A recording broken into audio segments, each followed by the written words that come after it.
rain, it looks like soup. Hello, this is Lawrence with Ask a Brit, and it's Sunday. We're actually putting Ask a Brit out on a Sunday this week, as per normal. But last week, of course, we had to postpone until Tuesday, so thank you for your patience on that. We were moving, and we were moving fast because the rain came. Not just today, but the day we moved, the last day we moved, there was a huge thunderstorm, which prevented a lot of things from happening, and I got soaked. I wish I had a photograph of it. Anyway, you didn't need to know that. My underpants are still drying. This was 3 days ago. So it's probably laziness on my part that I haven't yet put them through a tumble dryer. Anyway, as regular viewers of this show will know, this is the series in which I, Lawrence Brown, a Brit, will ask your questions. Any questions you might have about my Britishness, about my life here in America, or just stuff in general. What's my favourite Nintendo game? Which was the best He-Man character? Anything. Ask me anything, so long as it doesn't bring up that incident in Denver. We're past that now. But if you do have a question, leave it in the comments below, and remember to use the hashtag #AskABrit, which you can see right there. That way I can find your comment next week when I come to film next week's video. But cutting right to the chase, we're going to get right down to the first question, or should I say, questions. And I say questions because the first two here are kind of intertwined a little bit, so I'm going to deal with them both sort of at the same time. But the first one came in just a little bit after I'd recorded the last video, so I wanted to include it on this one, and it comes from Tiffany Corbett. Tiffany, who says, "Hello, it's been a while now since you and Tara relocated to Chicago. Has it met or exceeded your expectations? Also, how hard has it been no longer having a vehicle?" Firstly, it's exceeded our expectations, I think, mainly just because it has a beach that we didn't know of. That was a bonus, if nothing else. Double bonus because it was 10 minutes bike ride from our house. Triple bonus because we can ride our bikes in this city. So yeah, on so many levels it has exceeded our expectation, I think. Just having trains and all of that, which I didn't have in Indianapolis. And in fact, that brings me on to the next part of your question.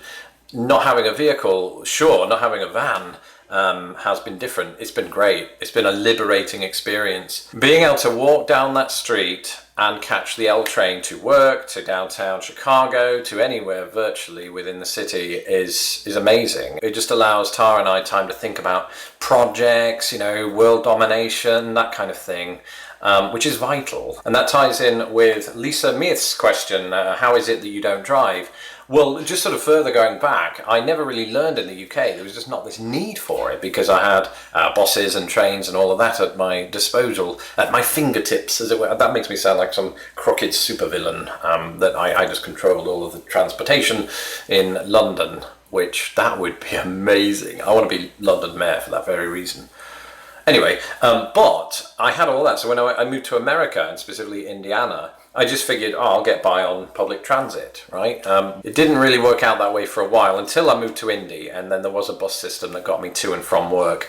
But before that, I'd walk to places. Sometimes my wife and I would actually work at the same place, so we would co-commute to places. But now we're just both happy to not have a vehicle. It's marvellous. All right, next up, Sean Rankin says, "Love the series, don't blame you." No, modesty, it's not my strong point. Sorry, Sean. But Sean also then goes on to say, "Not sure if this has been asked, but are there any places in the UK that are just completely off their rocker, or that have that stereotype? For example, in the US, we have my home state of Florida and we have Texas. One could also throw New Jersey into that equation." Your words, not mine. Just to be clear, I did not label those places in maybe Texas. I'm kidding, I've never been, I'm just jumping on the bandwagon. But in all seriousness, yeah, I think Britain does have those places that everybody looks at with a sort of judgmental eye. Again, these aren't my judgments, but you might think of Birmingham perhaps, mainly because of the Brummy accent, an accent I actually rather like, but a lot of people think is quite an ugly duckling kind of accent. Liverpool as well. Again, this is tying it to accents more than the place itself. England's this great place because I think a lot of the comedy derives from references to small towns or small cities that they aren't necessarily amusing in any way. They just become amusing by the fact that they're being singled out in a punchline. It's hard to sum up. Slough, which features in the British Office. All right, Mark Oldgeezer, hello, asks, do trailer parks exist in England? And if they do, what do they call them? I suppose that the most equivalent thing to trailer parks would be sort of caravan sites, maybe. But caravan sites, though, typically are set aside for people who are vacationing, holidaying, I should say. But I suppose there are areas of England where people sort of live in caravans. Okay, we have two questioners that have a sort of similar question, so I'm going to answer them in tandem, as it were. The first one comes from Trojan Mice Broadcast. That's definitely YouTube name of the week.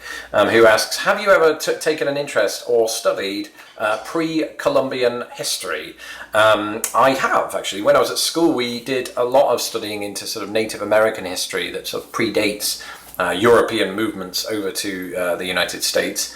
And it's a deeply fascinating area of history, isn't it? I think that you go, as I've said before, you go to many parts of the United States and you see elements of Native American history everywhere. Parts of the Midwest, you'll see Native American place names. You will see Native American tribal areas as well in existence today. As Matthew 0702 1998, who did confirm that is indeed his birthday. I didn't know anybody was born after 1989, so that's a revelation to me, Matthew. But he finds Native American history very interesting, and it's interesting the ways, the terrible ways, perhaps, in which they were treated by the Europeans moving over here.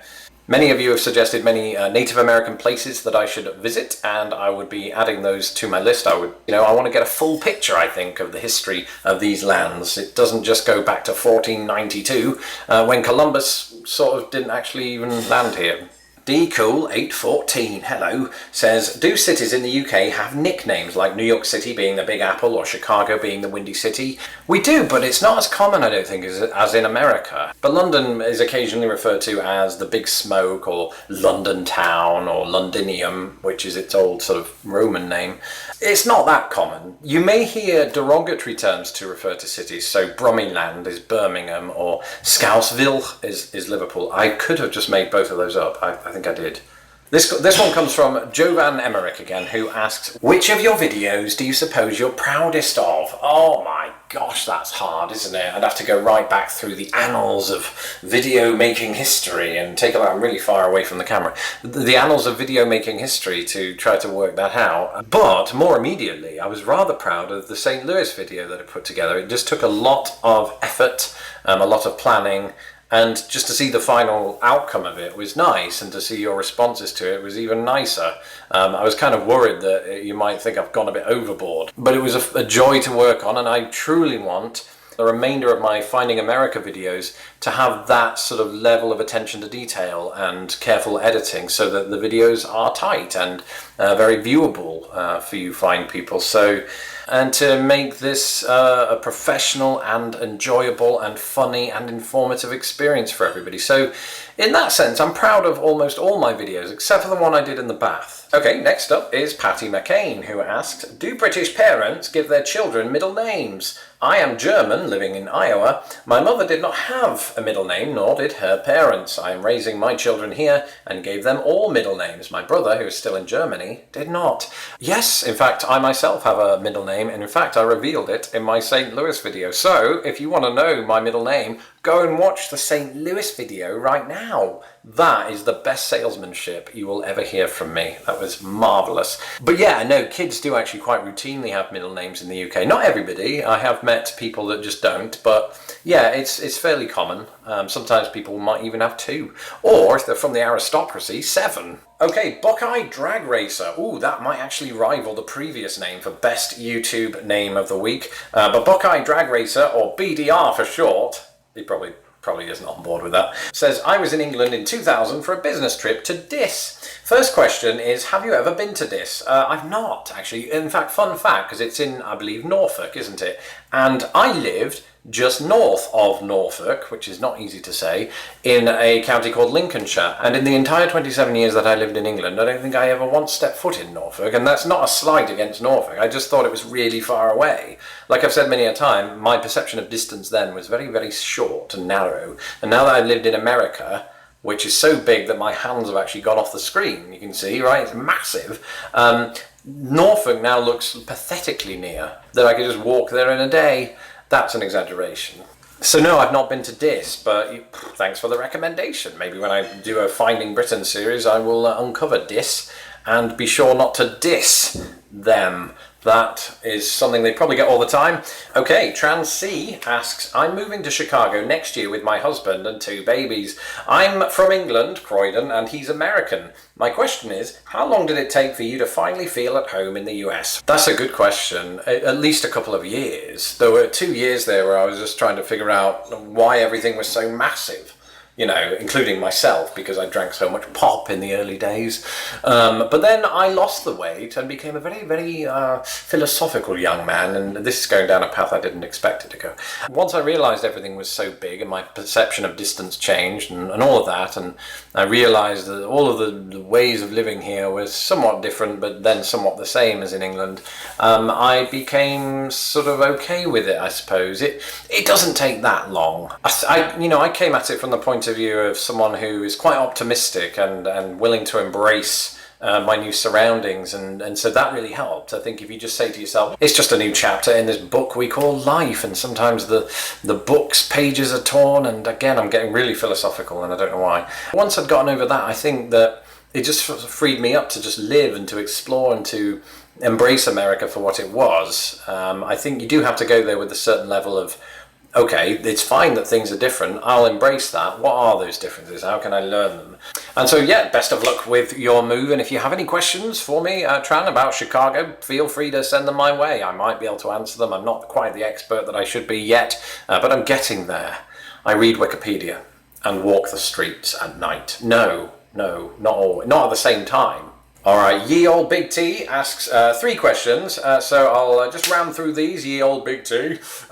If you could restore in full any one entirely or partially missing Doctor Who serial, which one would you choose to restore and why? 10th Planet, no question about it. A lot is made of Americans, this is question number 2, a lot is made of Americans who attempt to speak in various British accents and dialects, but I don't think I've ever come across an American who can pull off a proper West Country accent. Have you? Yes, I have. Mr. Sean Astin in Lord of the Rings as Samwise Gamgees. Yeah, I mean, there may be 1 or 2 slips here and there, but he does an amazing job for somebody outside of the country. I can't do it that well. And thirdly, why are you reading this out in a weird voice? Oh, I see what you've done there. Thanks. Okay, and the final question today, I'm still doing a weird voice, but what the heck.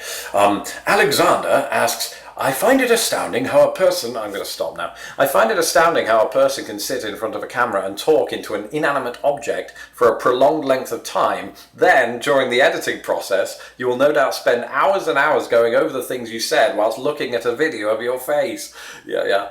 My question is, do you ever get tired of looking at yourself? Yes, I actually do the editing process blindfolded. Yeah, I can hear myself, I just can't see myself. That's why the video just comes out as a terrible mess every time. No, to be honest, it is fabulous seeing myself every time I edit. It's the only time I get to spend some good quality time with myself, and sometimes you need that. I do often think things like, you need a shave, boy, or maybe get some dental work done. Other than that, I don't really think about it too much. I'm just so busy cutting out the 40 minutes that you don't see. The rubbish bits, basically. That's it for this episode of Ask a Brit. Again, if you have a question for Sir Lawrence Brown, I'm never going to dub myself that again, please leave those in the comments below with the hashtag AskABrit, and I will get back to you next week. Until next time, I'm going to go and edit my beautiful, sexy face. In the meantime, why not check out lostinthepond.com, as well as follow us on Facebook, Twitter, and Instagram. And don't forget to check out patreon.com/lostinthepond.